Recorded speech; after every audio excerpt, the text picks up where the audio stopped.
70 miles southeast of Atlanta, Eatonton is the seat of Putnam County. Oh, they got 400 and something acres. Goes up to that corner yonder. He's talking about his new neighbors. Oh, yeah, I'm happy for them. But they are not dairymen. Because they said they come from what? Ritz. Planet Ritz, I think. And a leader they call Grandmaster, who writes that he's from another planet. The people who've built these two large pyramids and elaborate Egyptian-style ornamentation, a continuous chant broadcast from a speaker bank at the top of one of the pyramids. Are they a cult? Or many characteristics similar with other entities that are defined as cults. Now, there's some people who think this is a cult. Well, culture. Culture. Unsurprisingly, the group also has a website. Interesting. Putnam County. Thank you. Today, I want to talk about the Nubians, and I also come to you with my tail between my legs. Let me explain. So, I made a video, not my last one, the one before that, where I talk about the Dermond Double M. Try not to get censored. In that video, one of the theories was that a cult could have been involved. And I'll be honest, I dismissed it. I dismissed it. And then people were like, you need to look into the cult theory a little bit more because there is a cult that was there that actually had all these issues with the sheriff that I talked about in the case and the neighbors and the community. And there's like, it's a whole thing. So I was like, okay, fine. Let me Google them. And I did. And oh my God, what the hell? I was shocked. I need to make a video about this. So here I am making a video about this. Okay, so let me do what I usually do on my channel, which is I'm going to give you guys the facts, then we'll discuss the theories, and then you can decide for yourself. Hi. This video is sponsored by Every Plate. So Every Plate, they're under the umbrella of HelloFresh, but they're way more affordable. And the way they're so affordable is because the meals are really simple. And so it's easy to put together. And that's another great thing about Every Plate because it's now fall season. And so that's like cozy cooking season. So they have all these really comforting dishes that you can make. They even have this limited time thing called Big Batch where you can get bigger sizes for better deals. And then you also can prep cook. And so it just cuts down the cost and the time while still eating really comforting foods. I've been really enjoying Every Plate because it's like super easy to put together. The price is nice. Every Plate is actually 25% cheaper than grocery shopping, and it's also more stable. As you guys know, with the prices changing and going up and all this and all that, at least with Every Plate, you know you're going to get the same price, consistent food, easy to make. I just voice cracked a little bit when I said food. Meal kits are known for being pricey, and that's why Every Plate is different. Get your first box for just $1.49 per meal by going to everyplate.com and entering the code Noor149. Get started with Every Plate for just $1.49 per meal on your first box by going to everyplate.com and entering the code Noor149. So check them out, and thank you so much to Every Plate for supporting my channel. Okay. So the whole thing started in 2014. Keep in mind, 2014 is the same year that the Dermonds were killed. Now, if you haven't seen that video, it's okay. You don't need to watch it. You can, I'll link it, but you don't need to. I'll just give you a brief little backstory. Is that there was a couple in the same county, like neighborhood that this cult was in, and they were killed in a crazy way. Like the husband was beheaded, the wife was kidnapped, and then they found her in the river and she had blunt force trauma to the head. Turns out the same year that they were killed, people connected to this cult also committed other murders. And then when you look into it even more, the Sheriff Howard Sills, I sound crazy right now. The sheriff, he was a huge part of that case, right? And he's a huge part of this case because they have this huge vendetta with the sheriffs. And then not only that, but this cult is like at odds with the community. And guess who's part of the community? The Dermonds. So it's like, oh my God, I sound like conspiracy theory. Okay, just hear me out. As a matter of fact, okay, there is a quote from a Nubian cult member. And this person said, quote, "Blood's gonna roll down the streets of Putnam County." Okay, so this all takes place in Putnam County, Georgia. It started in 2014, but to really understand how we get here, we need to go back, okay? Back to when the cult first started, because the Nuwaubians, they saw a man named Dwight York as their god, okay? Literally. But the thing is, before he was their god, he was an ex-convict, okay? Now, he was convicted of statutory R word, okay? He was 19 and the girl was 13. And this was back in the 60s in Brooklyn. When he got out of serving his time, which I think he only got probation, he started a cult. It was called AAC, which stands for Ansaru Allah Community, and it was kind of like a Nation of Islam, but with aliens. Dwight York ends up like getting 500 members at this time, and he's getting them to make money for him. This is a recurring theme. They're selling incense for him in the streets. Some of them are begging for money, and he's making a lot of money. He's getting members. He's putting them up in these like really shitty apartments, but at the same time, he's making them pay him, and then he's making them go and make this money. I don't know. He was able to get these people to do this for him, but he had a lot of members, and the group was making a name for itself.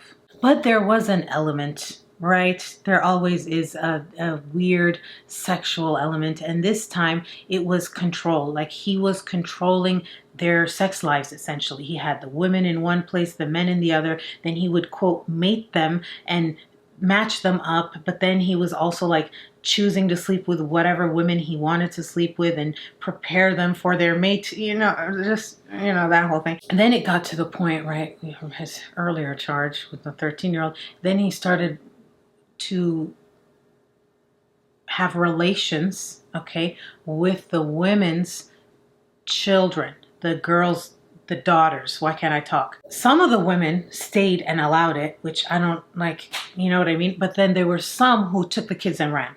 When they took the kids and ran, they went and they told the authorities, the FBI.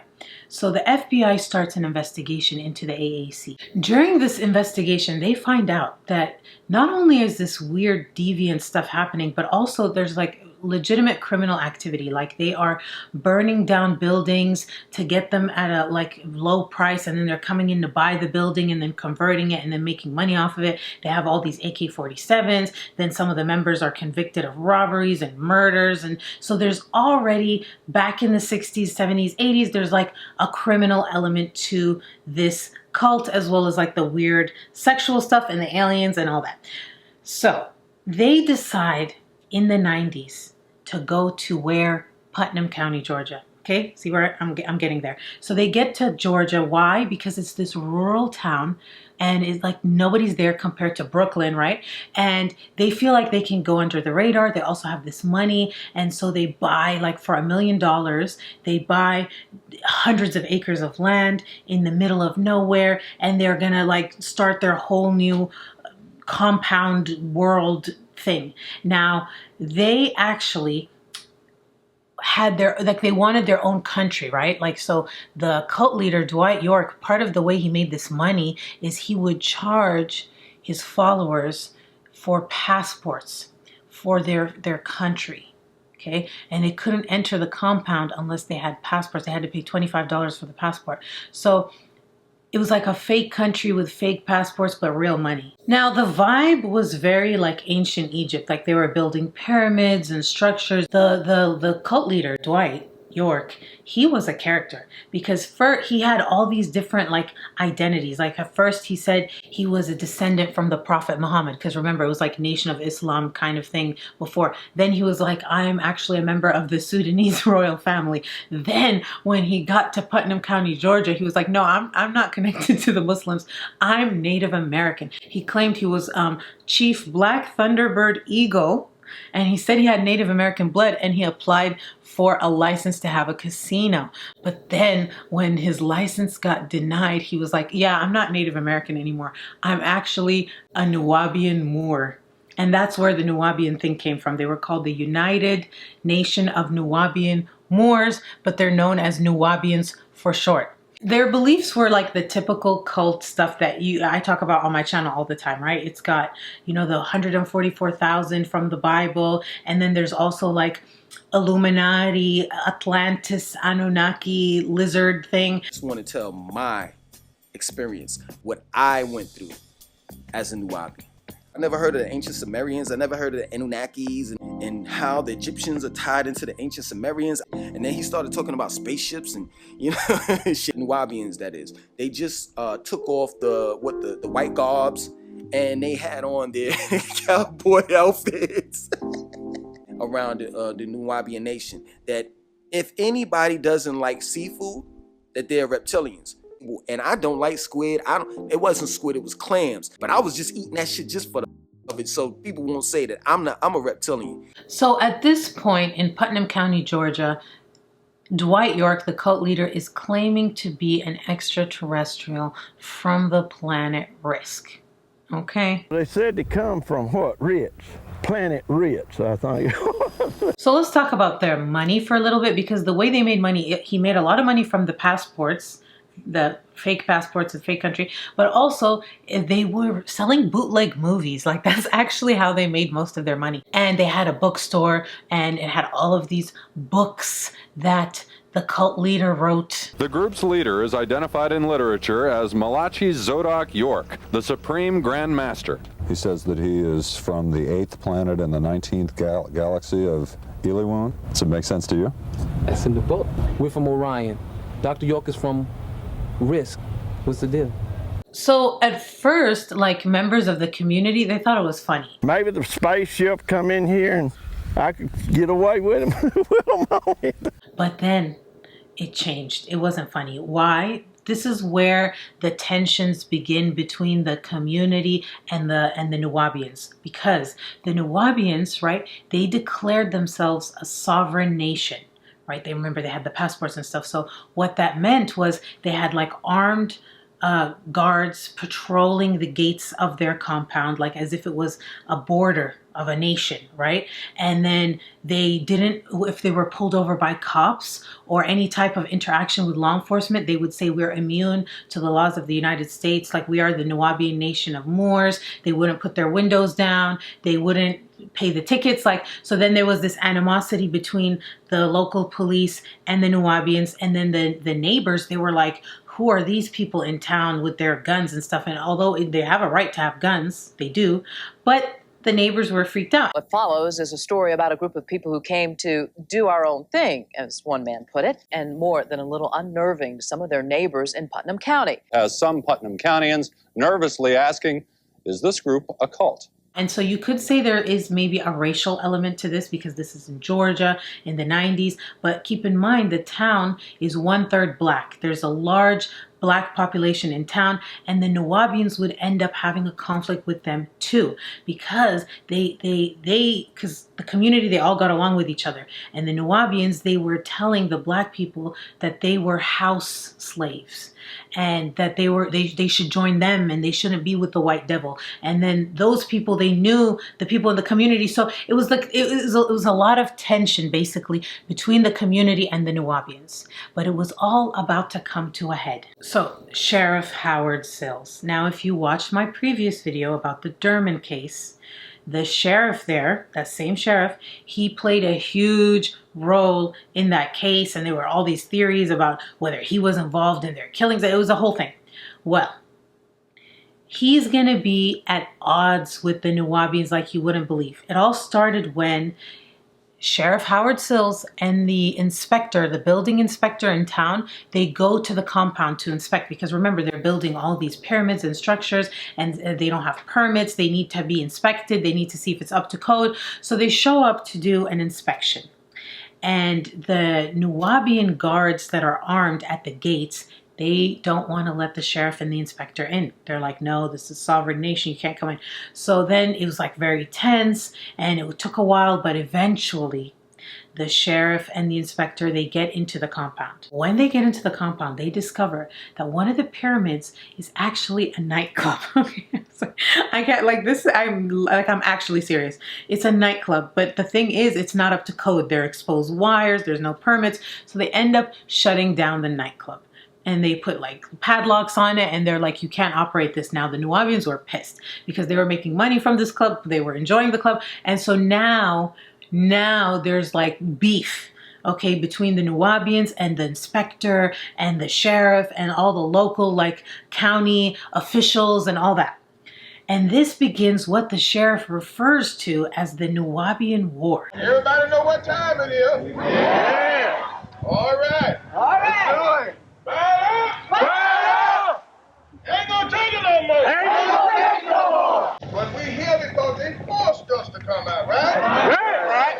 Pound and wine, you know. Right. That you would touch the hearts of the oppressors. Right. That you would touch the hearts of the community leaders. We are no longer going to stand for the discrimination. What has happened here is that the county commissioner, upon the sheriff's request, passed a non-constitutional resolution that would give the sheriff an unlimited permission to search at will on the Nuwaubians' property. We've got to fight.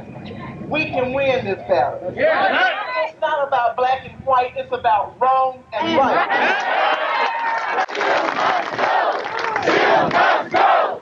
Seal must go! Seal must go! Seal must go! So the Nuwaubians, they start following the sheriff around with cameras.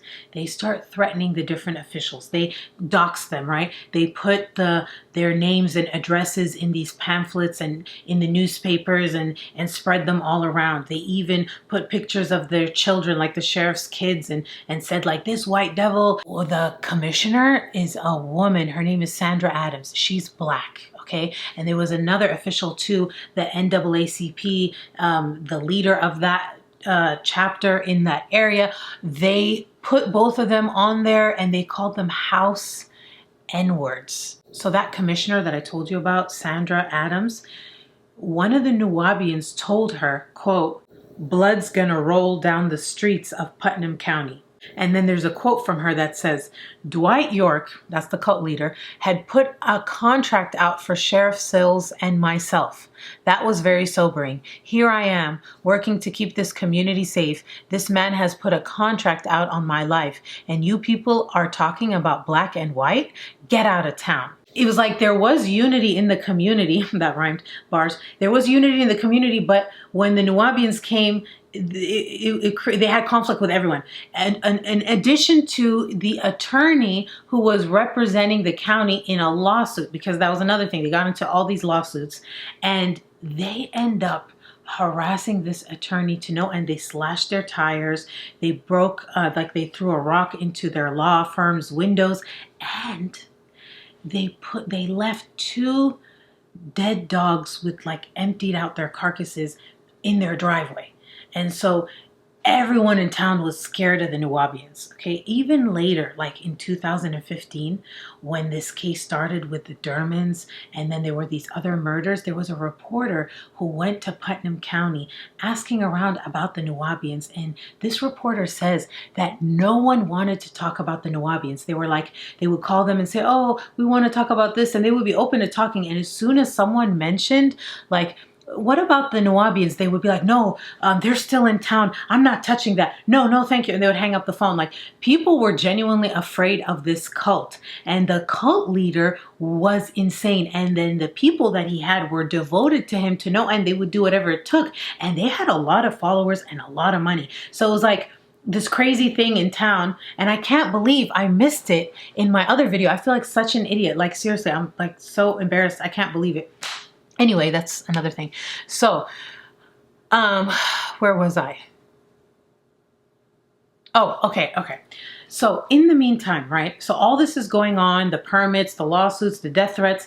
In the meantime, there's something happening under the table. What's happening is the sheriff is getting reports from medical staff in the area that are telling him that young women from the Nuwaubian group, cult, whatever, are being brought into hospitals at night, laboring, or they're pregnant, with accompanied by Nubian men, and the women are not allowed to talk. They're not allowed to have any pain medication. They're brought there to give birth. Then they're taking the baby and the mothers, and they're leaving. And they're not allowing any sort of testing or anything to be done. And they just think it's really strange. And like they're so young and they have so many kids. And like, so they tell the sheriff that. Now the sheriff, there's already tensions going on. So the sheriff decides, Howard Sills, the same sheriff, he decides not to really publicize it. Okay, he kind of sits on it for a little bit. This happened in 1998. Then someone comes into the picture. Okay, who? The cult leader's son, Jacob York. Okay, Jacob, Dwight's son, he left the cult in 1990. He left the cult because he felt like his father was a scammer. This is a quote from the son. Okay, he says, his father told him, quote, "I don't believe in any of this shit. If I had to dress up like a nun, if I had to be a Jew, I'd do it for this type of money." It's hypocrisy. They're worshiping this man like he's God's gift to the world. And that's what they truly believe. And he is God on earth, and he's going to be their only salvation. It's like, since when? And you tell me these guys are intelligent and they can't see through this? They can't see through the fact that this is what every charlatan has said since the beginning of the time. Not only that, but he realized that his father was having inappropriate relationships with children in the cult. And then he also knew that his dad was faking like the whole religious thing. And so he just was over it. He was disillusioned with the cult. He leaves. But when he leaves, he starts talking to other ex-members and children that have been victims of this cult, and he decides he needs to go back and help because he's the son. And so he goes back to Putnam County. He talks to the sheriff and he tells him, he's like, listen, my dad is doing this. I'm not in the cult anymore. I want to like save the children that are there. Okay, so the son and the sheriff start working secretly to take down, right, Jacob's dad, Dwight York, the cult leader. So it's like so many things are going on at once. You're having this war going on, then this investigation is like secretly going on. In the meantime, okay, we're approaching Y2K, the year 2000. Remember that? Everyone thought everything was going to shut down. Well, what do you think they believed? Okay, Dwight York was telling his followers, okay, that a spaceship was coming down to Georgia to take them to his planet. Remember, he's extraterrestrial from the planet Risk. So yeah, so they were going to be, beam me up, Scotty. They were going to be taken to their planet, and they were all waiting. In year 2000, it was going to happen. The year 2000 came, it didn't happen, right? So he's like, oops, just kidding. It's happening in the year 2003. They're like, okay. So then what happens though? In the year 2002, they get raided by Sheriff Howard Sills, the same sheriff I've been talking about this whole time. Numerous weapons found. How many exactly, I don't know. There were large numbers of children warehoused almost, and there'd be at least 10 sets of bunk beds in one room. When they get to this compound, okay, the evidence is, it's so bad. Okay, first of all, they find all these little like white dresses for little girls, like little wedding dresses. Oh my God. And then they find, okay, that turns out, remember how I was telling you about all these young women who were pregnant, who were being brought to the hospital? They were, almost all of them were impregnated by Dwight York, the cult leader. Okay, he has so many children. They actually found a census book that was like to keep track of all his kids. It would have their birth date, their name, and all that. And he had like over 100 children. Okay, and then there was a bunch of weapons too. Okay, remember this when we talk about the connections to other crimes. There were weapons, and so they seize everything. They arrest Dwight York. They also arrest his, quote, main wife. Her name is Kathy Johnson, if I'm not mistaken. And so now it's time for the trial. Okay, at this trial, a lot of ex-members come and they testify. They show the evidence, and they reveal that actually his main wife kind of was involved in grooming the kids. So I want to read you some quotes about what they did. It says here, he showered them with gifts, gave them jewelry, and told them they wouldn't have to obey the rules of the community. He took them on trips to Disney World. When you're living in barns and trailers, Disney World sounds pretty good to you. During the trial, a lot of ex-cult members testified, about what they went through, and one of them said that the cult leader threatened to shoot them in the head and get rid of them. Now remember, the Dermond case that I told you about, the husband was shot in the head, and that head was actually missing and it's still never been found. So just want to mention that. So he ends up being found guilty, and then they charge him with federal crimes too. He gets like a crazy sentence, like 135 years in federal prison, which is basically a life sentence. And his main wife, she's found guilty too, but she only gets like 2 years and then 18 years of probation. So they go to jail, and you think it's over. It's not. It's not even close. Okay, this is in 2004. 10 years before these murders happened. You would think it's over. No. The group is extremely loyal. The Nuwaubians, their god is in jail, and they're mad about it.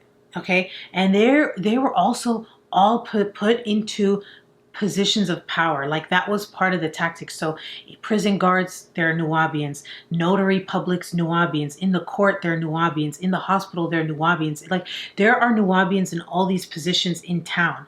And so there were all these attempts throughout the years, like in 2009 and 2010, to get Dwight out of jail. Like, they forged paperwork. They used the notaries and the prison guards and the people at the court. They all conspired to try to get him out using fake paperwork. They would show up at the appeal in mass, like hundreds of them. They were constantly protesting. They were filing so many like misconduct things against the judge, against the lawyer, against this. They had influence, and they were using whatever they could to get their leader, God, out of jail.